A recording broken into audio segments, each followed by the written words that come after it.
Aujourd'hui, je voulais te faire une comparaison un peu étonnante, un peu dérangeante, à savoir comparer le jardin comme le ménage. Alors pour moi, le ménage, c'est vraiment un éternel recommencement. On nettoie, on astique, casse à toujours pimpante, comme on dit. Et même si c'est bien fait, même si c'est impeccable, même si limite on peut prendre un gant blanc et on frotte tes meubles avec et que c'est parfait, c'est un éternel recommencement et on finit toujours par repartir à zéro et recommencer et recommencer et recommencer. Et le jardin traditionnel, c'est un peu pareil, tu vois. C'est travailler sans cesse, c'est déplacer la terre, c'est suer un long dimanche, ou même toute une soirée. C'est quand tu es dans une spirale où finalement on pense bien faire, comme de nombreux jardiniers. On pense que pourquoi changer les choses. On dit que c'est la solution, travailler le sol, on porte des charges lourdes, on ramène son terreau. On déplace la terre, on la bine, on la bêche, on la désherbe, on fait tout ce qu'on veut. On travaille sous la pluie, on travaille sous un soleil de plomb. Toi aussi, t'étais peut-être même prêt à abandonner le jardin parce que tu t'es dit mais c'est quoi ce truc quoi. Finalement, on est un peu esclave de son truc. C'est un peu une prison. Là où finalement ça devait être un loisir, on se devient prisonnier de ce truc-là. En se disant, de toute façon, faut pas déroger à la règle, faut pas arrêter de désherber, sinon on est envahi. Il faut pas arrêter de bêcher, sinon après notre sol va plus donner. Et tout ça, c'est des idées reçues, c'est des choses qu'on m'a dites, c'est peut-être ce que ton voisin t'a répété des centaines de fois, ou peut-être les conseils que t'as suivis de tes grands-parents, ou de nos anciens, enfin en tout cas, moi c'était mon cas.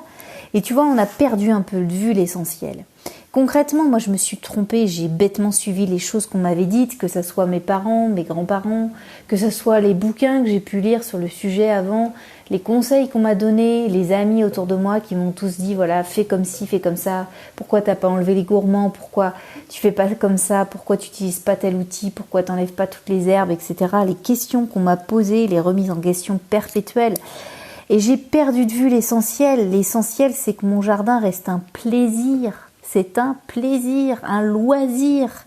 Ça fonctionne comme moi je l'ai décidé. Et mon jardin, si j'ai décidé que c'était un endroit de détente, un endroit de découverte, où je pouvais tester des choses, un endroit de goût, un endroit de saveur, où j'allais avoir au moins 10 variétés de tomates, un endroit d'erreur aussi, et de non-jugement, un endroit où finalement j'ai le droit de faire les boulettes que je veux, un endroit où finalement si j'arrose pas et que ça crève, c'est pas grave, c'est pas la fin du monde, un endroit où je me sens bien, où je me sens en paix avec moi-même, un endroit où je me retrouve quand j'ai passé une sale journée, un endroit qui m'appartient à moi seule, un endroit où j'ai envie d'être quand je me sens pas bien, un endroit où il y a de la verdure à perte de vue, où j'ai plein d'odeurs, où mes sens sont en éveil.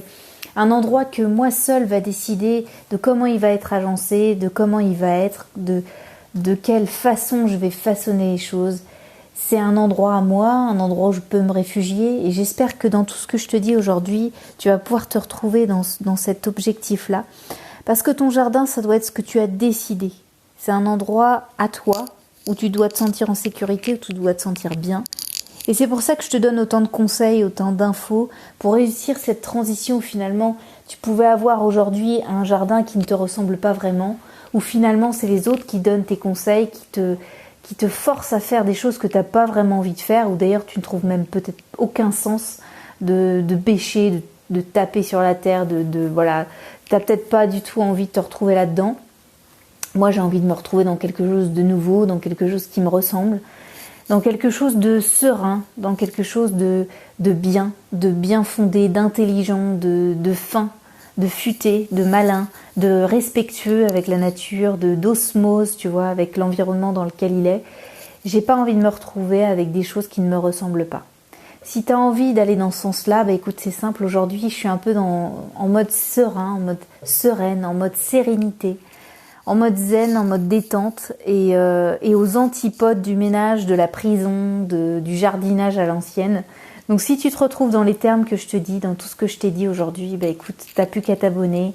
Tu peux liker ce podcast, tu peux t'abonner et je te retrouve demain pour de nouvelles aventures au jardin, dans ton jardin, pas celui du voisin, pas celui de ton ami, pas celui de n'importe qui de Pierre-Paul Jacques, dans ton jardin avec tout le respect que tu peux lui apporter.